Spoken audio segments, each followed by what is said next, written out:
kind of open-minded. Other people came and they had an agenda right from the start, and then they kind of wanted to sidetrack you and talk about other issues. Other people, I think, came for therapy. And when I read through this script before, I thought, man, there's like 1,000 ways that this can go. I almost wanted to do some more of those, and I didn't tell Maurice, but I'll think through some of the different discussions that we had, and then we'll try to document them. So, but I'll try to play this one straight by the script, not go off on any tangents.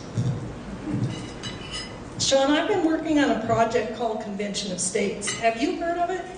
I believe I have, but I don't know a lot about it. What's it about? Well, do you think it would be a good idea for the states to be able to get together and propose solutions to the federal deficits and debt that seem so out of control? Sure. Do you think it would be a good idea for the states to be able to propose term limits for Congress and maybe even federal judges?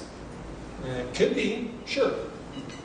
The Convention of States movement simply wants to give the states a chance to do these things by activating a part of the U.S. Constitution that's been there since 1789 as a safety valve for the problems Congress won't address, like federal debt and career politicians. How does that work? It's in Article 5 of the Constitution. The state legislatures can ask Congress to convene what's called an Article 5 convention. It takes 34 states' legislatures. 15 have already done it, and it has passed one house in several more states already. Do you mean a constitutional convention? No, it's different from that. An Article 5 convention has to be called for specific subjects. The convention can address only those subjects. Well, what subjects do you want a convention for? The federal debt, spending, taxation, deficits, that's one. The second subject is term limits for Congress and possibly judges. Third is reducing the power of the federal agencies that have become unelected governments on their own. What specific amendments do you want? For example, term limits for Congress? What term limits? And 4 years, 6 years, 12 years? We don't propose any specific amendments. That's for the state's delegations to propose and debate. It would be pointless to propose specifics anyway because the Article 5 convention could tear them up and start over with different amendments as long as they were on the 3 subjects of our resolution. Well, if the convention could do that, couldn't it propose amendments on anything? I mean, couldn't it repeal the First Amendment or the Second Amendment? Couldn't it pack the Supreme Court? Absolutely not. How do you know? It could be pretty scary if a convention like that got out of control. Yes, that would be a serious concern. That would bother me too. But I've studied it and satisfied myself it can't happen.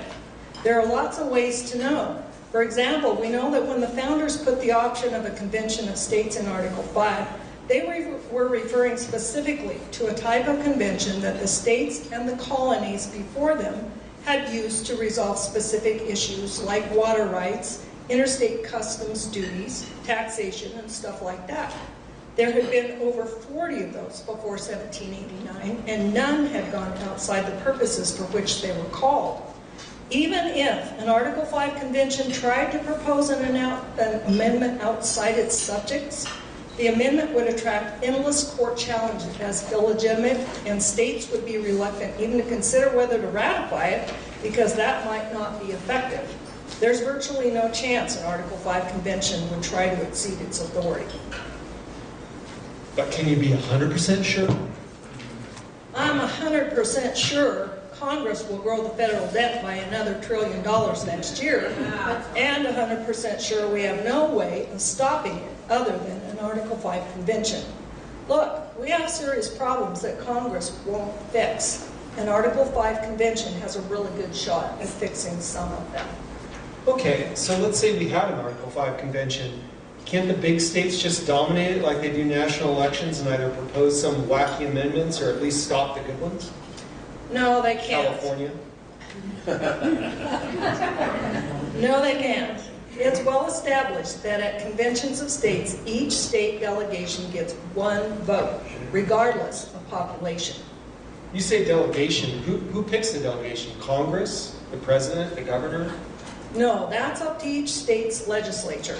Article 5 empowers the legislatures to pass the resolution calling for the convention, and each legislature decides how to select a delegation.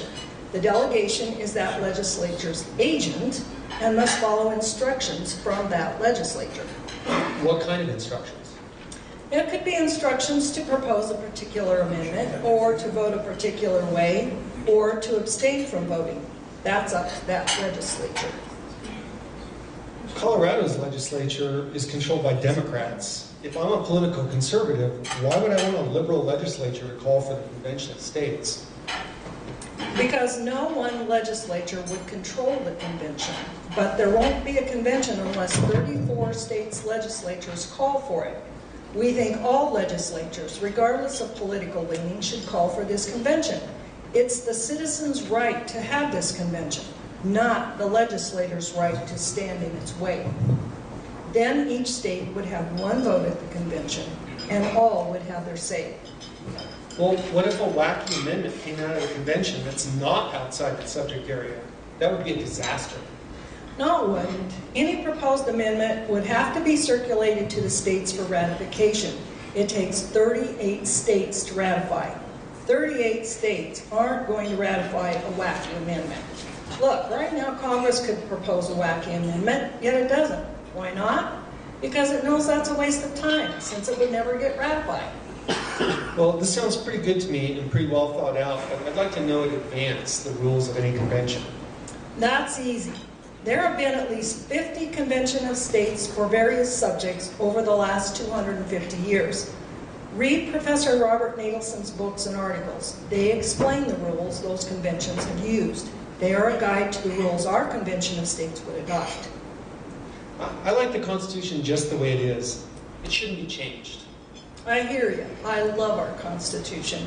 It's so unique to have a Constitution that served us for over 200 years. But the Constitution already has been changed over that time, 27 times. The Constitution has a mechanism for amendments because it's understood changes are needed from time to time. In fact, the mechanism of a convention of states was included because the founders knew eventually Congress would not fix big problems and the states would have to do it. Failing to use the convention mechanism is like telling the founders they didn't know what they were talking about. And we know they knew exactly what they were talking about in so many ways. Well, thanks for explaining all that to me. I didn't realize that people had such a powerful tool to get their federal government under control. Is there a petition or something I can sign, and can I volunteer? Sign right here. Wow.